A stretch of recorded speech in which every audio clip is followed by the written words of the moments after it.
All right, welcome everybody. This is the first of the SLA updates.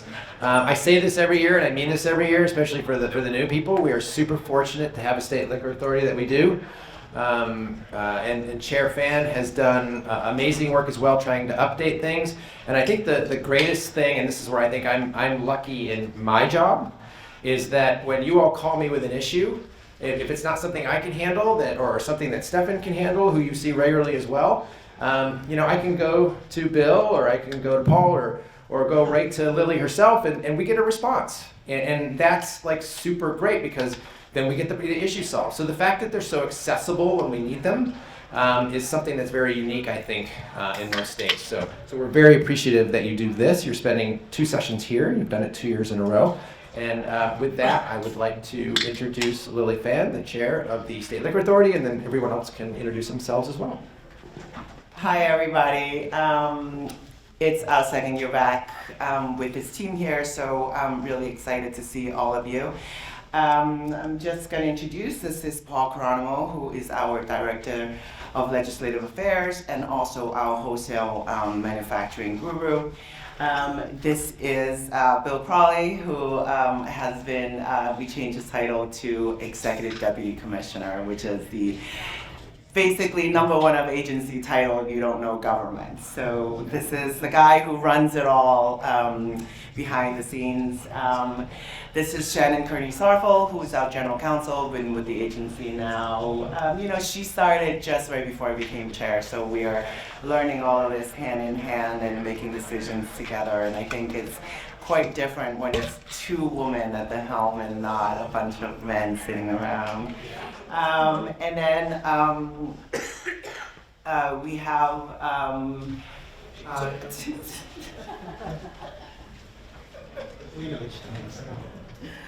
with James Martin from the, I love him so much because he loves Broadway and he loves Disney, so he's my favorite licensing guy, and he's recently become our guru in the manufacturing wholesale area, and so we're bringing him everywhere and talking to you about licensing kinks in the manufacturing wholesale area. And I will tell you a little bit more about our budget items that will come up, and we are going to be hopefully trying to gather more and more resource to serve all of you in that area.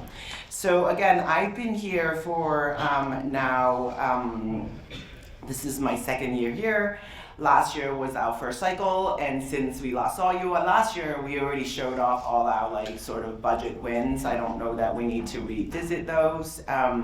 Really what we were able to achieve for the most part is that there was a temporary manufacturing license that got approved in the budget in April, and that's only $125. It's something that comes through rather quickly. How long does it take? 10 days? Between 7 to 10 business days after the application is received. 7 to 10 business days. So when you think of an idea, you're going to open a brewery, you can in theory get licensed within 7 to 10 days. That's faster than anything else you can ever do. You just really need the idea and a location and a game plan, and we'll get you licensed right away. So there's really nothing standing between you and starting your business as far as the state is concerned. So that was a big item in the budget last year. And then since we saw you, there was a lot of activity in the legislature, and there were legislative effort to move forward direct shipping in the area for cider and also for distilled products, and that ultimately got passed. And our agency had carried a program bill that was sort of the same nature. It ended up then opening the door for us to actually participate in the conversation, and we were out a lot, educating members on both sides of the aisle. We really were reaching across and trying to explain to everybody why direct shipping is helpful for manufacturers coming out of New York State, and we were really I think that our judgment and our knowledge is respected by the legislature, and so I feel like we've started building some relationship and a track record and a reputation among the legislature. Beyond that, internally, we also did a lot of work. We did a lot of staffing work. We, for the prior years, have had some empty FTEs, which is like full-time employees that we didn't actually hire, and so we actually spent the whole past 18 months filling all our FTEs. We've done a lot better with retention. Our attrition has improved like 2/3. So before, since pandemic, people were just like flying out the door, and we were able to do a lot more of training people and keeping them. And that is helpful with productivity because, as you guys know, this is not something you learn overnight. And so training licensing staff that James is doing, and he's nodding his head because he knows like the fact that like we really value that he's been there for over a decade, and it's really important for us to be able to retain knowledge and experience and just the history also. Sometimes like you have a question and we will go back to the staff and they'll be like, oh, we addressed this 15 years ago and this is how we resolved it. So sometimes that history and that knowledge is really helpful in us, continuing to steer the ship in the right direction. We also started some new processes. Last year here we talked about the new renewal process, which has been put in place now, and that's coming really from the industry saying like, we're not getting renewal notices fast enough, like is there a better way to do it? And so now we post all the renewal information online, and you just have to go to our website and you can essentially download your own renewal notice, and then you can send that in and file that, and that's been working. It's been working really well. So people seem to like it, our licensees seem to like it. If you have complaints, we welcome your input and all of that. So that's kind of where we are. We also did, besides renewals, we also started a backlog committee. We have this famous backlog that got build, and 2 chairs ago, they had a backlog, and I look back at some of the testimony, and their backlog was like 800 applications, and I'm like, oh my God, that's not a backlog, because like what we had was like 6,000 applications. So, the nature of the game really has changed. Our agency every year processes about 86,000 applications. Is an insane volume of work. 86,000, and we have still just about less than 80 people that do this. So each one of them is really doing, 1,000 plus applications each year. You just think about the productivity. Our backlog committee, we came up with a faster process of reviewing, and if you qualify under our advisory delegation, you can be part of the backlog committee, and we've already processed about 4,000 plus applications through the backlog committee, and now we're dealing with a different monster, as you know. We all know that we do our best, but you guys are running your businesses. Sometimes we don't hear back from applicants. Sometimes actually now the license is coming out so fast that they're not actually ready to open. And so we're starting actually in the backlog committee a denial process, because before people would just say there's about 10% of the people that are actually just non-responsive to the backlog committee. And we started having to just deny them outright, because what otherwise would happen is that people would be like, oh, I actually am not ready to open, I now want regular review. They think that's a thing. So then now it go back into queue, they go back into a box, and we have to review again. And so we are just deciding as an agency, we're not doing that. You get one review, we're going to deny it, and you can go to the other queue, which is called reconsideration. So no one is getting, shut out. It's just that for our process sake, we have to start saying no to some people that are sort of taking advantage of the system. So sometimes there is a problem with doing things too fast. So that's kind of what we're managing now. You guys all heard part of the renewal, why we had to do it a different way was because our software system was problematic, and it continues to be problematic. We, at this point, are probably 8 or 9 months away from actually fixing all the existing bugs. And that's probably being very optimistic. I know a year ago we came here and we said a year from now we'll be testing the front portal rolling out. We are not ready for that. We are finding more and more problems. I won't bore you with the details. I myself have become a software, I don't know what, I'm not an engineer, I'm not an expert, but I have to do it like every day. So it's kind of the most annoying part of my job. But we're all trying to learn how to fix the software. And people ask me like, well, what's your suggestion for the interface? And I'm like, I don't know. I don't have a suggestion for the interface, but this is what I'm telling you my staff cannot do with the software. And so it's a back and forth. We're working very closely with our sister agency, ITS, on trying to fix the software. And in the meantime, we also know that we need internal staff that know this area much better than I do. So we are working on doing those hires. So you guys know anyone who knows software engineering, know about data management, really do send them our way, because we are looking for people. And I know a lot of you in the room are creative and data driven and analytics driven and computer savvy. So I'm serious about if you would be interested or know somebody who would be interested in a job in that area. We do want people that know about the alcohol industry to come work for us. So this year's budget, very clean. There are no alcohol policy change proposal from the governor, except for one, which is the temporary permit getting extended, and that's something that gets extended every year because it's a temporary concept. There are some bills out there that would make it permanent, but for now it's still on a 1-year renewal. There are different reasons why there are no alcohol-related items. I think the main driver is because the governor really wants an on-time budget.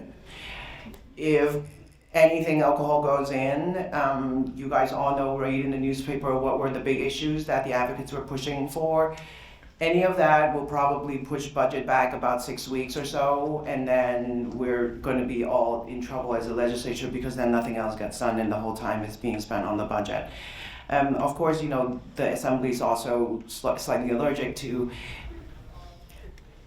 policy things in the budget, so it's kind of not worth wasting the time.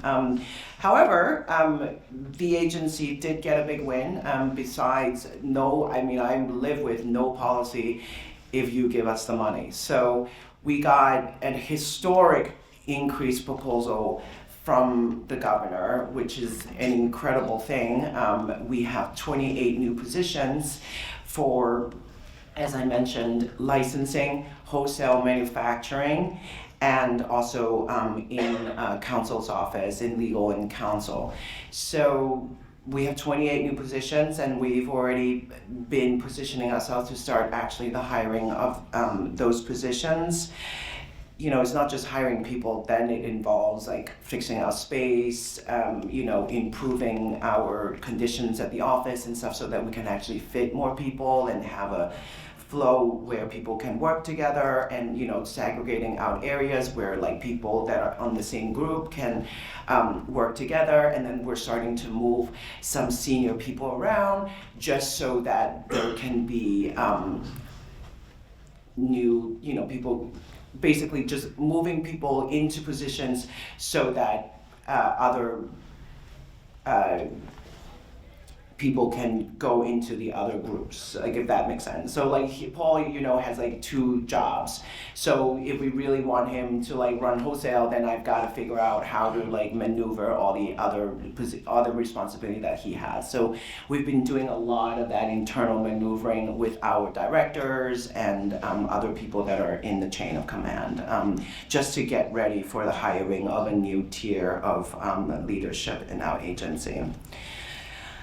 So we know that right now is a difficult time. Tariffs, every day there's some news happening. If the Department of Education is getting eliminated, I'm concerned about what will happen to TTB and FTC and the other agencies that play in our area. I do not have any information about anything. I just have an expectation that something is going to happen when they get there. However, my job, when the governor came in, I'm not saying that our agency is a low priority, but then it got to like 2 years before like someone decided to, do something about our leadership here. So I imagine like, maybe the same framework that like they would get to alcohol and tobacco and etc. maybe in 2 years. I have no idea. I really don't know, but I realize that there is increased competition. There continues to be growth in this area, despite how difficult it is. There are always someone else who is interested in this area, want to use their creativity, have a new formula, and they want to open their own brewery. And so, things are definitely hard. There's decreased consumption. There are other formats of entertainment that people are using, and there's just young people who are interested in other things. And so I realize, for all of you, how do we come up with a gimmick to stay competitive, and how does the state change our policies to help? There's obviously the licensing bit that we can help with, but there are larger policies about distribution, about tax laws, about rebates, about building codes and things that we could do. I know that maybe not super labor intensive, but if you run a tab room, like it does become labor intensive, and then there are health rules that come in, labor rules, workers' comp, like endless number of things that can touch government that becomes relevant. And so I would tell you, we get a lot of proposal from other agencies, and often it comes from the lens of more enforcement, and we slow walk those requests. I would tell you that. We don't say no, we just don't necessarily believe along with them that you need more oversight and more, the liquor license, as you know, is your ticket to profit. And a lot of other agencies have sort of eyed us and your license as the thing that can hold you back. And we're very cautious to make sure that all our licensees still receive the due process that you deserve. And, it's not an accident that there is very little enforcement in the manufacturing world. It's because you guys are all very clean, very good operators, do very well, and you don't need a big brother over you. And so, so trust that we're sort of your friend in that. And if you have suggestions about anything, we would love to hear from you. So, with that. Do you guys have anything?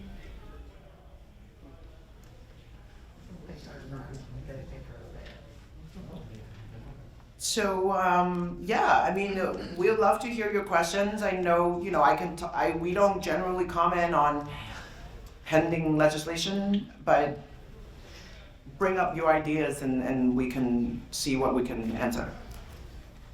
Hi. I have a question. Why does it take so long? I understand you can be overwhelmed with applications, but I figured this one would go pretty quickly. I have a brewery, I have a brewer's license, I have a farmer's license, I have a liquor license, and I've been trying to get my, and Jason's been very helpful, trying to get my second bar license. And I started this in July. And it's been very difficult to get done. It still hasn't been approved yet. I thought this would probably go through pretty quickly since I already have almost all the license. I could show the picture of the facility and show it, but it's just been so long. Did you apply for a temp? You can't get it. They said you can't get a temp on a second bar license.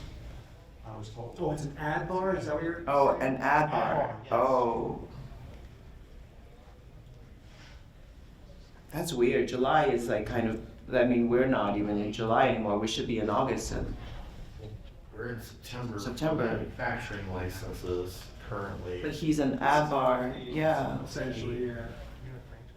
I was But just even OP, we're in August. So something is wrong. But James will go look for you. What's the name of the brewery? Paradox Brewery. Paradox Brewery? Yes.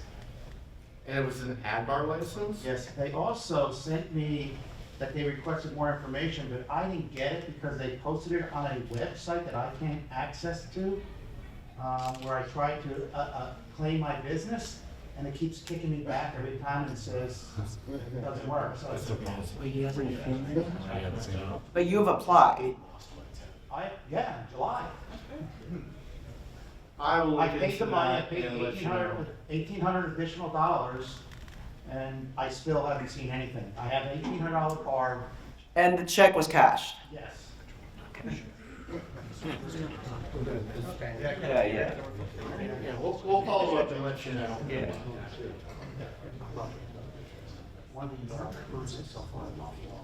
Sure. They have asked for more additional information a couple of times, but then it just dies between 4 months. We'll look into it. We'll look at Yeah. It sounds like it's. Yeah, it looks like it's caught in the screw It's somewhere. a pavilion for weddings and stuff, so I really don't count. Yeah. I was kind of going, I wasn't really pushing and pushing, then I started pushing, going, wait, there's something wrong here. Because the weddings are in the outbuilding in the summer. It should be out already. Yeah, I think so too. It could be, yeah, I'll be, Stephanie's sending me the emails. I just looked at it, just so you didn't know. Thank you. I'll look into it, I promise. He's been very helpful. You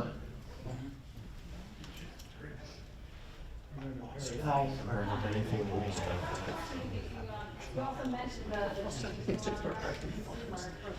commodity except for beer. And since this is a beer conference, is there a movement to add beer to the commodities that can be shipped direct to consumer? I mean, I would be happy to. I mean, I didn't drop a bill, so. Where is Paul? Where's Paul? My understanding is that. I can take this one. Yeah, go ahead. So, I'll do this. Hey, everybody, again, Katie Anderson, lobbyist. Reason that the board decided not to go after direct-to-consumer for beer, after having many conversations with the beer wholesalers, who were very much opposed to it. We thought that it would absolutely tank the chances of the bill happening for the distillers, if we tagged on to it because of the beer wholesalers' opposition to it. Number two being, and this one also being significant, in discussing this with membership, many breweries that the board discussed this with, the majority of the breweries had said, this is just not something that it doesn't economically make sense to do direct to consumer for beer. And that's where we landed. Not to say that we can't do that in the future. That is something to definitely talk to board members about, but that's why we didn't go after it last year when the cideries and distilleries were going after it. Those are the two biggest reasons why. If anybody has any other questions about it, happy to talk to you about it. And also happy to have, point you to a board member as well to talk to you about it. That's right. Yeah, yeah. Thank you. But you guys, if you want it, you can individually go try to lobby for it. I don't think just, we work for our licensees. We don't work for the organization, so to speak, right? So I appreciate that background, but if you guys individually think that shipping would be good, it's worth having those conversations and asking us for meetings and talking about how to, because there are individual legislators that may be willing to do a bill to add it on and things, if you don't say, you're not gonna get it. So, that's what I've learned in the year that I've been doing this, is like, the worst is it can say no and it can die, but if you don't say and you really want that and it really makes sense for you, it's worthwhile to find your local legislator and mention that. And it's likely not a one-year process. None of this is a one-year process. Right. And one other thing I'll add too, just I know you guys can't comment on this part of it, but one of the other reasons for avoiding direct to consumer was the issue of wine and grocery stores. And so that was, we didn't want the trade-off to be, well, If wine's gonna go in grocery stores and beer is going to lose shelf space because of wine in grocery stores, well, at least you get direct-to-consumer shipping that only a few breweries were really interested in doing in the first place.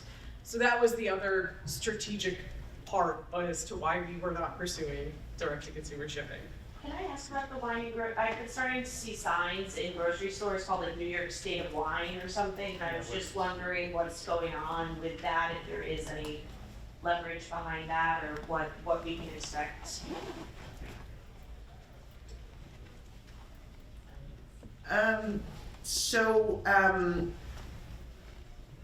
We don't discuss pending legislation. However, I will tell you that this is the 4th time that this idea have been pushed. I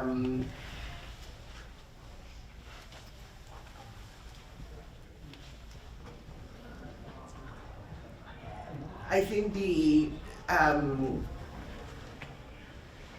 that the concept may be good for the governor's agenda of improving affordability for consumers. I think there are some issues with the existing proposal of who it will actually touch. So, but with that, the governor did not have it in her proposal. I do not believe either of the houses had it in their one house bill, so to speak. And so it's not actually part of budget negotiation this cycle. New York State of Wine is it's a well-funded lobbyist group, essentially. And it's backed by the people that will ultimately benefit from it, so. I think our position right now is opposition, because we know that, you know, Wegmans is not going to put in a new aisle and take away their aisle of Wegmans chips to put in wine. They're going to take it away from the beer section. And so I think, you know, in the wine industry, it's such a hot topic, they won't take a position on it. Because half the wineries want it, half the wineries don't. And so I think what our prediction is that it probably won't move. This year? Yeah. Next year? Okay. One other thing to add too about that specific New York State of Wine group, as the chair mentioned, that is a lobbying group that is funded by the grocery stores. If you look into it, it's over $1 million campaign that they're doing to try to have people reach out to their local legislators about wine in grocery stores. I'm happy to talk about it more, but the Times Union has been covering it a lot, and Spectrum News has also covered it this week alone. Just so that's. But also, you don't pass a bill by putting signs in grocery stores. You pass a bill by getting people to pass a bill. Yes. I just wanted to speak a little bit about the credit calendar that we have for beer currently, that we're able to, extend credit. We have an option to. I know that there are a few other states that do COD for everything alcohol related, and I guess I'm kind of thinking of the smaller self-distribution people or smaller distribution groups that are kind of put in a weird position when it's on them to report people to ECOD based on late payment or non-payment. Because, like, for example, bigger distribution companies, they use fintech, and if the payment's not processed in 3 days, they'll just pull it out of their account. And a lot of bars and restaurants are kind of pulled to them because they have to get their Bud Light or whatever, right? So for the smaller brands that I represent, the bars and restaurants don't necessarily have to do this. So I think that applies to a lot of people through. So being in that position to be the one reporting someone for COD, and that's like, well, why are these? How would you want it changed? I don't know if it would make sense for New York State to have all alcohol be COD, or if there could be maybe a slight extension on that, like the 12 to 17 day kind of rolling calendar. just because I feel like there's a lot of the bigger restaurant groups have like a central accounting processing group that it's like, you take them a week before the invoice moves from that bar to the new office to mailing it, and then I'm like, What state has the good rules that you like? to be honest, I don't know the specific ones, I just heard that, there are states that do COD. I just don't know if it could be considered as a possibility to extend that calendar. Oh, so you're saying don't do any credit whatsoever? You want just cash on delivery? I mean, No credit terms? I mean, I think a lot of breweries. Can I that's comment what I would- on that? get paid right away. From the bars and restaurants, they get paid right away on everything that they sell. But, I understand that's not feasible for everybody necessarily, so. I guess I just kind of wanna voice that concern, that it is an awkward position for small businesses to be the ones that are doing the reporting when, you know, it's kind of like easy for the restaurant groups or bars to have a judge and report them, and then you just. Mr. Confident. Okay, sorry, sir, you in the back. So, sorry, so I brought up the fintech issue last year. I think the change that would be meaningful in this is just remove fintech from the delinquent list. Because currently, a bar doesn't have to ever pay their bills if they can get all their stuff from a distributor and just never pay because they're on fintech. Because fintech isn't automatically drawing, the bar has to accept it. So I have a bar that's owed me $1,000 for a year, and we're never gonna see that money. Because they can get all their stuff from distributors who use fintech. That's interesting. Yeah. When I brought this up last year, you know, fintech isn't cash, it's credit. No one else is allowed to extend credit to a bar, but a third-party company can do that. It doesn't make any sense. Also had. I know a couple of people at Oh, FinTech, right. I mean, Yeah. we can certainly look into it. There's also no law to stop the distributors from stiffing the breweries as well. I've been stiffed twice now. I mean, one, I had to pull out, I mean, owes me $17,000, right, take them to court, it's gonna cost me $17,000 to sue. I got one account. So what happened? And I have one in New York, and I'll tell them. Wait, I can't see you at all, I'm like Oh, I'm looking sorry. and I can't see your, yeah, okay, sorry. And I have one in New York, it's a New York registered distributor, Iron Horse, it stiffed me out of $17,000. And I tried contacting for a collection agency, but I have to hire a lawyer, and it cost me more than $17,000. No, you should report them on our website, you should was told- send us, I know, but, Legislative no, branch. I understand that. But you can still write a complaint and say this licensee I is did. violating your, We did, someone, we did, and then I was told, and then when I went down to lobby, because I'm on the board, I actually brought that up and said, unless you want to change the legislation, they have to make rules against that. But we're held to a higher standard than the distributors. Yeah. They make the most money. They should get their own COD list. Yeah, they should have a blacklist too. well, they have, yeah. Sorry. Do not go with Iron Horse. Sorry. And you were not the only person that did that? No, I am not the only person.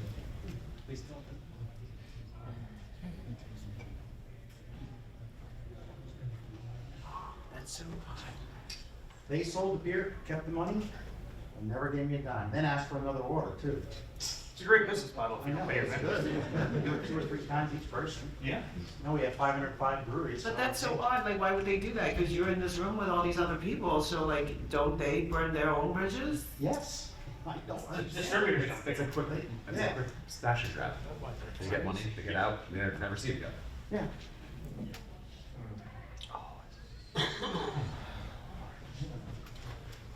We have about 20 minutes left in this first session. All right, go ahead, sir. Okay, I want to make sure that you guys get a question. I had a very narrow question. Tap handles. Are tap handles retailer advertising specialties or equipment? Because I have bars that will not return them because they say it's ours now. That's an excellent question. Yeah. They're claiming it's a retailer advertising specialty and then $200 per brand per use for one. Is that what it is? I know that there are other states that they're considered retailer advertising specialties, but the equipment rules in the gifts and services laws in New York require it specifies installation, but like, you don't install a tap handle. So, Well, it's part of the tap system, and every other part of the tap system is listed in any 613 of the rules. right. But there's no listed limit on that, so that's the issue I have. I'd like to be able to take them back and just go take them, but I also don't want to get on the evening news for stealing my own property back.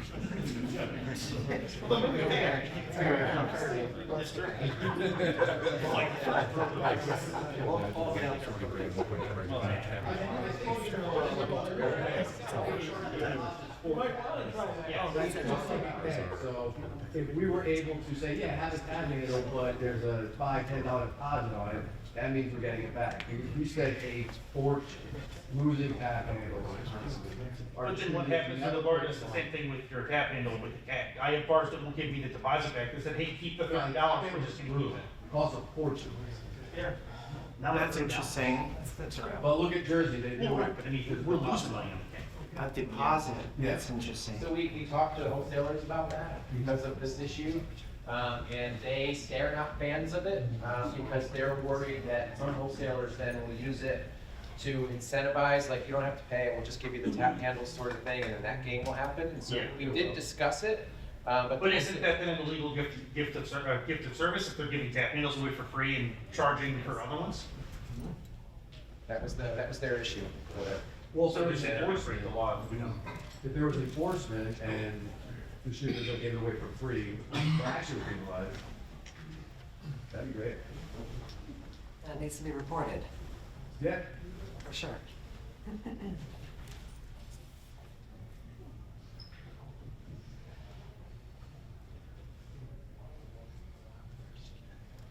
Questions?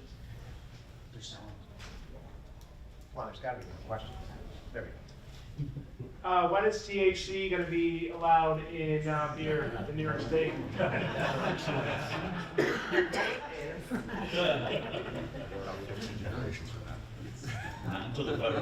non-alcoholic beer, You non-alcoholic. mean in beer or as Correct. a drink? Oh, Non-alcoholic. anything. Talk about it, please.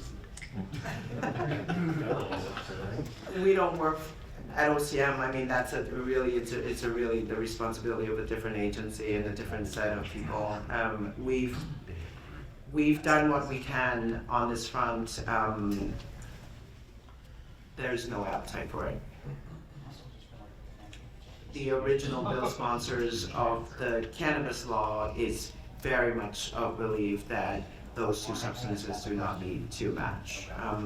As far as the THC drinks, I think there is some curiosity about it, so I would encourage you to keep talking about that as a potential production element of your businesses, because I do know that there's a lot of market room for that, and there's not a lot of logical reason to say no to non-alc THC drinks being produced, considering that you already have the production line and you have the safety standards and you have the creativity and the brands and all of those things that would make it reasonable. But you know, we need you to keep talking about it. So, one question, so as far as the SLA goes, we can produce a THC non-alcoholic product using our equipment? No, I didn't say that. Good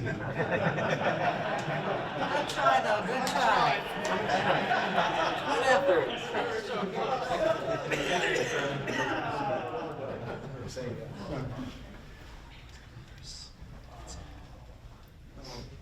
You create a separate line in a separate building, I mean.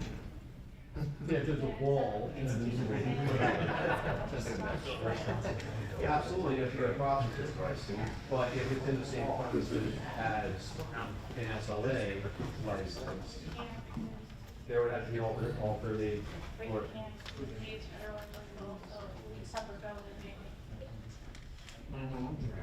well, it wouldn't be a.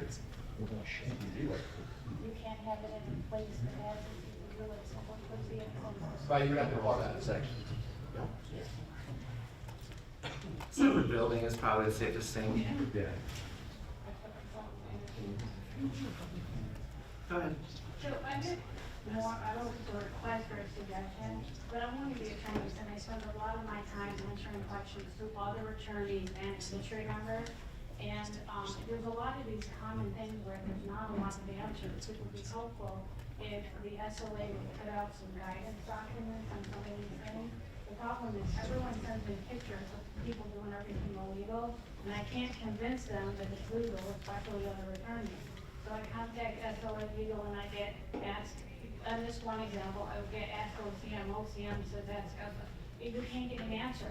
So it's hard for us to spread what is legal and what policies are, because there's not a lot of guidance. You know, the guidance documents you guys do put out are fantastic, but there's definitely a lot of right areas that there's no guidance or nothing for us to follow. And, you know, I pointed out once in a while to people, you know, but I guess just in general, keep coming out with the guidance documents, they help. Well, our counsel's office is hiring. We'll be posting a couple of jobs. We take remote work. We have some flexibility. Just a request, because instead of you guys getting 1,000 questions, and again, the Bar Association will send everybody to ask questions of somebody like me, so I'm passing them along, we're trying to keep. Yeah, no, seriously, but we, on the licensing front, you know, LQ knows this, that we, you know, regularly try to bring in all the licensing lawyers to have a conversation about licensing and how to do it better, and what are the kinks, what are the problems you're seeing, and how was it back in the day, and how is it better now, or worse now, or whatnot. You know, we talk about it a lot on the licensing front. I mentioned that we're now getting budget to rebuild our wholesale and manufacturing areas, and so this is a good time to connect with Paul and Shannon here and give us a list of things to work on. This goes for all the enforcement complaints you have in this area as well. Like, this is a time of rebuild, and I know for sure that we're not getting legislative change unless the agency can prove some cases of things happening to a point where I can make an argument that these small businesses are really suffering and that something needs to change in the statute. And so it's going to take us a few years, and it's going to take a little bit of cooperation together, because it's your experience, it's you that we're trying to protect. But if we don't have the information, we're not really going to be able to bring cases. And so I know there are some things that are coming up and you're like, there's no law against that, but there's got to be, maybe we can fit it under something else, right? There are some very general charges of improper conduct and other things that are kind of catch-all that like let us get creative, but we need to know the facts and be able to actually investigate. Yes. Quick question. So I have a temporary brewer's license, expires at the end of the month. And did I hear earlier that I need to log in to get the extension? Or Yes. is that going to be mailed to me? Because I haven't received anything. If you need an extension, you can print the original temporary permit and the for the application for the wholesale temporary permit. There's a little section that says the extension fee, and then you mail it in to us. Okay. So you just get it from the website, and then you just mail it in with the check. I can do that by the end of. You should do that at least 10 business days or more before your expiration. Very good. Thank you. So today. I have a question, distilled spirit sampling. I know we're allowed to sample, a quarter-ounce sample, 3 samples per person per day at farmers markets and such. We're, you know, in our business, we serve a lot of cocktails. We don't serve a lot of straight vodka in a glass or straight whiskey in a glass. It'd be great to have the opportunity to serve a small sample of a cocktail with that quarter-ounce sample in it at an event in the form that people use to drink it, because you know, putting a proof sample of vodka in person, but it doesn't really sound like a lot of vodka. It's a cocktail. I mean, does the rule say that you can't put that amount in something else? It's. We've been told that we can't do it. Isn't it safer for him to mix it with something else? That makes no sense.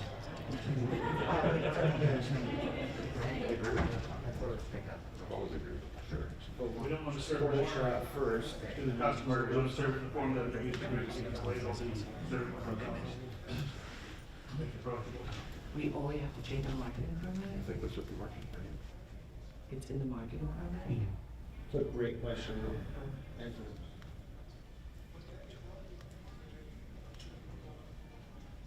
So my No one question is then is, also why wouldn't you, checking what you're doing. sorry to interrupt, but if the sample in the marketing permit, if you want to provide samples, so why don't you batch the cocktail and give you a quarter ounce before?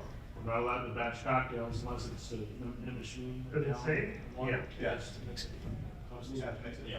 Every Mexican restaurant in the world breaks the law through that. Right, yeah, the spinning machine makes it weird. For magnets. It's actually very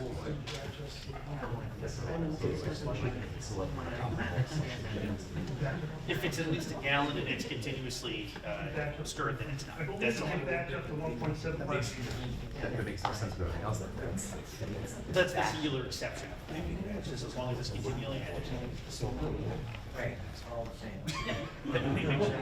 They sell those kegs that have like a magnetic thing that rolls it. I just want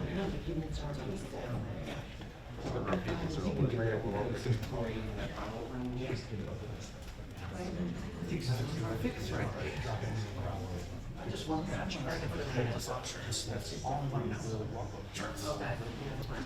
Yeah, no, pre-mixing is definitely way dated. I would agree with that. It's dated. It's old. It's been in the statute forever. It's probably a wholesale issue. They don't want you opening the bottles. It doesn't might not make make a any lot of sense. sense today, so it's something we'll look at. Because there are people that sell like bottles of sangria and they let it they taste it, and that's allowed. So I can't see why what you're trying to do is not allowed. So again, I just said we have no enforcement in manufacturing, so. Also, she said,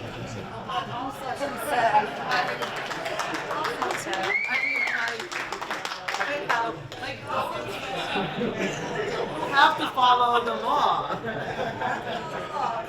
Also said, speak to your legislators about these antiquated, extremely old statutes. This is probably more of a legislative thing, than SLA thing, but like, I have breweries that are afraid of the SLA coming in and like, hey, I have shirts and glassware for sale. And you can't do that if you're not a farm brewery. We know about this, and, you know, we thought for a minute that you were gonna get busted on it, and we would make it a legislative. Well, right, but if the SLA is coming in anyway. They're not. Well, I mean, I'm saying they're coming in anyway for other things, like if. But they're really not. I mean, the process really is, if I disagree, if I'm wrong, usually you're not going in breweries without somebody reporting. If somebody reports them like, hey, they're doing this, then you have to, right? Even then, I mean, our enforcement guys are so nice, like, they may, like, give you a phone. And then maybe they'll send you a letter. And then if you still get another complaint, like, yeah, it will be another letter first. Like, and then you took the t-shirts off the shelf, like. We'll be there Thursday.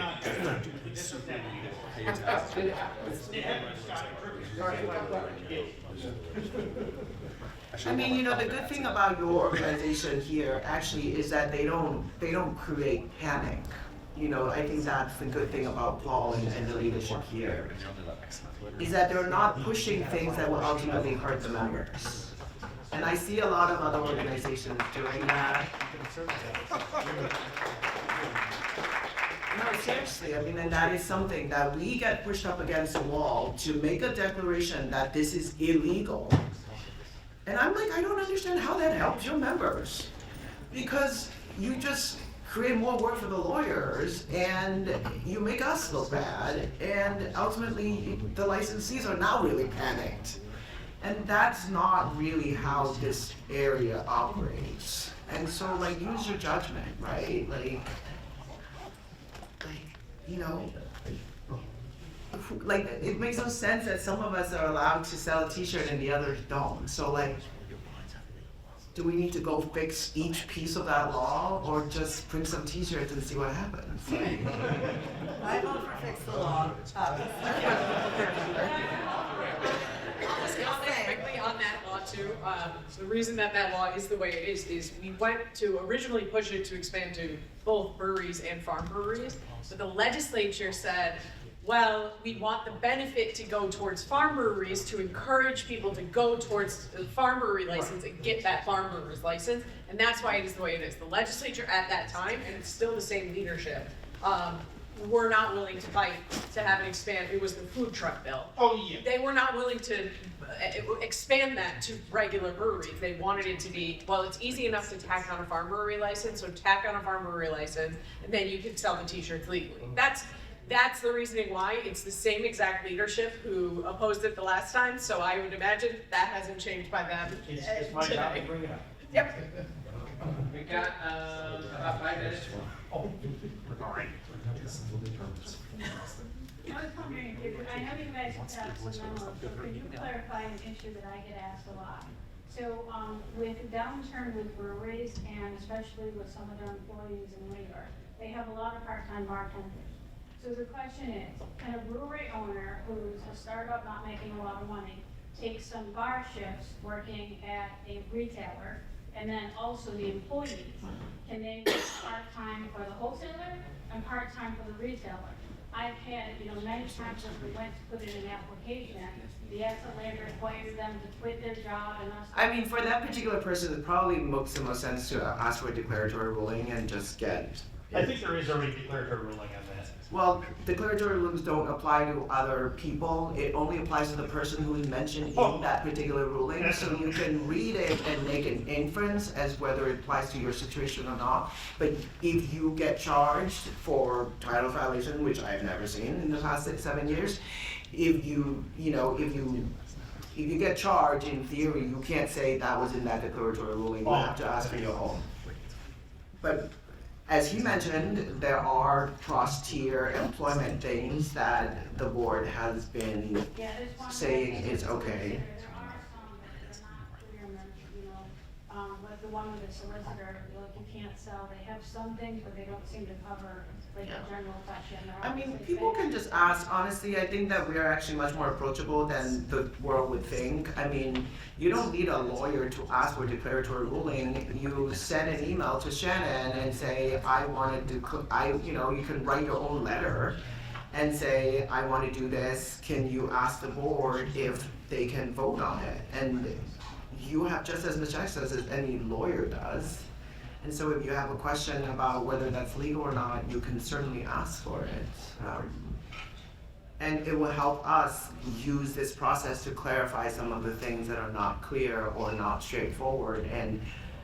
And the board, I will tell you, I don't know if you've been watching any full board meetings, the makeup of the board really changes the direction of the agency, and certainly this current board, it's very, very business friendly and, small business friendly in particular, so. We've got time for one more question. As a chair, and this fine group will be back at 3 o'clock. 4 o'clock, yes, I know the schedule. Excuse me. Today? No, yeah. We gotta go give me an hour to do my tastings. So please go, is there one more question? Sorry, before we wrap up. If not, come back to the next session and ask your question. And